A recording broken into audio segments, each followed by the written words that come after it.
झांसी में birthday party के दौरान बेतवा नदी में डूब गया एक किशोर। जहां बड़ागांव थाना क्षेत्र की पारीछा कॉलोनी में रहने वाले 15 वर्षीय रिंकू रायकवार के चचेरे भाई चेतन का शुक्रवार को था बर्थडे, जिस पर रिंकू, उसके भाई दिव्यांश और दोस्त भारत के साथ पारीछा बांध गया था। चेतन यहां पार्टी के दौरान नहा रहे थे चारों, तभी रिंकू के भाई दिव्यांश का फिसल गया पैर और गहरे पानी में जाने लगा वह, जिसे बचाने के लिए गहराई में उतर गया रिंकू, जिसने भाई को निकाल लिया बाहर, लेकिन खुद को नहीं संभाल सका रिंकू और पानी के तेज बहाव में बहता चला गया वह। 24 घंटे में से गोताखोरों और फायर ब्रिगेड की टीम कर रही है तलाश, लेकिन नहीं मिल सका सुराग, जिस पर शनिवार शाम को बुलाई गई एसडीआरएफ की टीम, जिसने रेस्क्यू ऑपरेशन को कर दिया है तेज।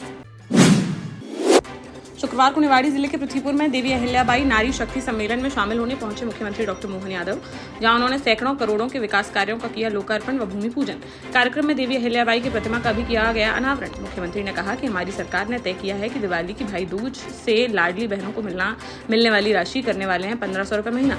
2028 तक बहनों को दिए जाएंगे 3000 रुपए महीना। मुख्यमंत्री ने बहनों के लिए रेडीमेड के कारखानों में काम करने पर 5000 रुपए सरकार की तरफ से अलग से देने की कही बात। राज्य महिला आयोग की सदस्य अर्चना पटेल के साथ जालौन जनपद में हुई उपेक्षा ने जिले के प्रशासनिक सिस्टम की कार्यशैली पर खड़े कर दिए हैं गंभीर सवाल। जहां शनिवार को महिलाओं की समस्याएं सुनने के उद्देश्य से ललितपुर से जालौन जिले के उरई मुख्यालय पहुंची थी आयोग की सदस्य अर्चना पटेल, लेकिन तय कार्यक्रम के बावजूद जिला प्रशासन की लापरवाही आई सामने। पहले से निर्धारित जन सुनवाई के लिए ना तो की गई थी कोई व्यवस्था और ना ही कोई जिम्मेदार अधिकारी कार्यक्रम में रहा मौजूद। इस उपेक्षा से नाराज होकर अर्चना पटेल ने जन सुनवाई का कर दिया बहिष्कार और पीडब्ल्यूडी विभाग के विश्राम गृह से ही बेरंग लौट गई वापस। झांसी में सांप के काटने के बाद झाड़ फूंक के चक्कर में एक व्यक्ति की चली गई जान। जहां सीपी बाजार थाना क्षेत्र के भोजला गांव में रहने वाले 55 वर्षीय रामकृष्ण श्रीवास खेत में काट रहे थे चारा, तभी उनके हाथ में काट गया सांप। करीब 6 घंटे तक झाड़ फूंक और देसी इलाज के चक्कर में फंसे रहे परिजन, तब तक पूरे शरीर में फैल गया जहर। तबीयत नाजुक होने पर लाए मेडिकल कॉलेज, जहाँ इलाज के दौरान उनकी हो गई मौत, जिससे परिवार में मच गया कोहराम। ललितपुर जिले के थाना बाढ़ क्षेत्र स्थित ठाठखेड़ा गांव में विद्युत विभाग की कार्यवाही का हो रहा है विरोध, जहां विभाग द्वारा 33,000 वोल्ट की बिछाई जा रही है हाई टेंशन लाइन, जिसको लेकर शनिवार को ग्रामीणों ने कलेक्ट्रेट पहुंचकर अपर जिलाधिकारी को सौंपा ज्ञापन, जिसमें उन्होंने बताया कि विद्युत विभाग उनके घरों के ऊपर से बिछा रहा है हाई टेंशन लाइन, जिससे बच्चे किसी हादसे का हो सकते हैं शिकार। ग्रामीणों ने स्पष्ट किया कि अगर गाँव में बिछाई गई हाई टेंशन लाइन तो वे करेंगे उग्र प्रदर्शन।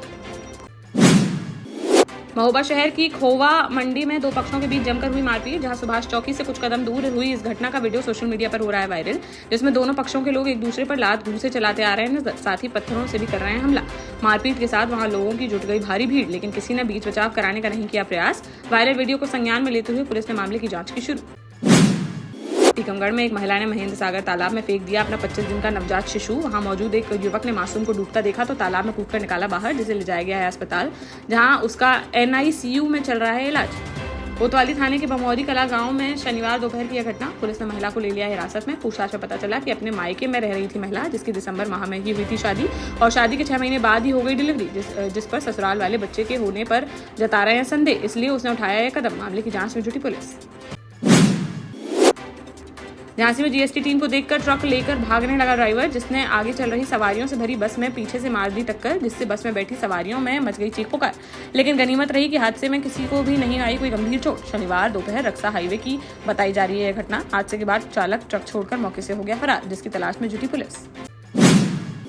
सागर में रिटायरमेंट से 2 दिन पहले कृषि अधिकारी संतोष कुमार जैन को लोकायुक्त पुलिस ने 50,000 रुपए की रिश्वत लेते हुए रंगे हाथों किया गिरफ्तार। एक दुकानदार से दुकान के लाइसेंस रिन्यूअल और मक्का की सैंपल रिपोर्ट पक्ष में देने के बदले उनके द्वारा 1 लाख रुपए की मांगी जा रही थी रिश्वत। पीड़ित दुकानदार ने लोकायुक्त में की शिकायत, जिस पर मौके पर पहुंची लोकायुक्त की टीम ने 50,000 रुपए की रिश्वत लेते हुए रंगे हाथों कर लिया गिरफ्तार।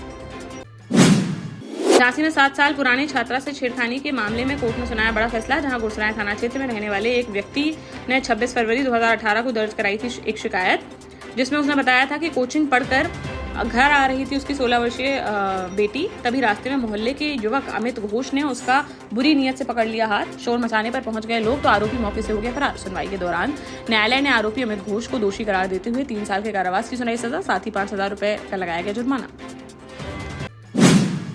देश का जाना माना सैनफिन ग्रुप आपके लिए फिर लाया है झांसी में वास्तु के हिसाब से फ्लोर प्लान सहित एक शानदार टाउनशिप, जिसमें सुरक्षा की दृष्टि से सीसीटीवी, एक ही ग्रैंड गेट से एंट्री और एग्जिट, चौड़ी सड़कें, parking, car wash area, senior citizen and international fountain parks, swimming pool, gym, badminton, tennis आदि courts, school, hospital, shopping mart आदि कई सुविधाएं। इसीलिए तो हम झांसी में लोगों की पहली पसंद।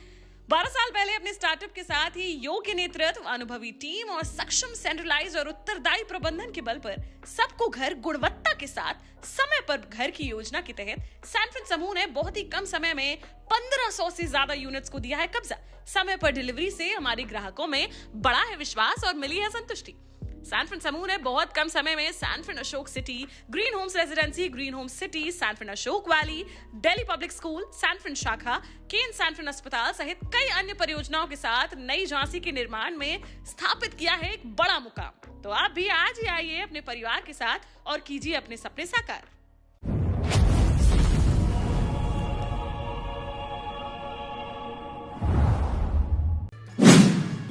दतिया में शुक्रवार रात को जिला प्रशासन ने बड़ी कार्रवाई करते हुए पीडीएस का चावल और गेहूं किया जब्त। सेवड़ा चुंगी बाईपास रोड पर स्थित राजनंदिनी ट्रेडर्स और आरके एंटरप्राइजेस नामक आटा मिलों पर की गई यह कार्रवाई। यहां से गुजरात भेजा जा रहा था यह पीडीएस चावल। टीम ने मिल परिसर से 80 क्विंटल से अधिक चावल और गेहूं किया जब्त। तो जांच में पाया गया पीडीएस।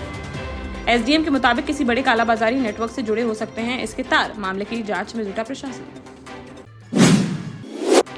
झांसी में शनिवार सुबह से हुई झमाझम बारिश। जहां मऊरानीपुर कस्बे और उसके आसपास के गांवों में सुबह करीब 4 बजे से लगातार रुक कर हो रही है बारिश, जिससे कस्बे में कई स्थानों पर हो गया जलभराव और लोगों को परेशानी का करना पड़ा सामना। इधर झांसी महानगर में सुबह से छाए रहे काले बादल और दोपहर में हुई थोड़ी बहुत बारिश। मौसम विभाग ने अगले 4 दिनों तक भारी बारिश होने का अलर्ट किया है जारी।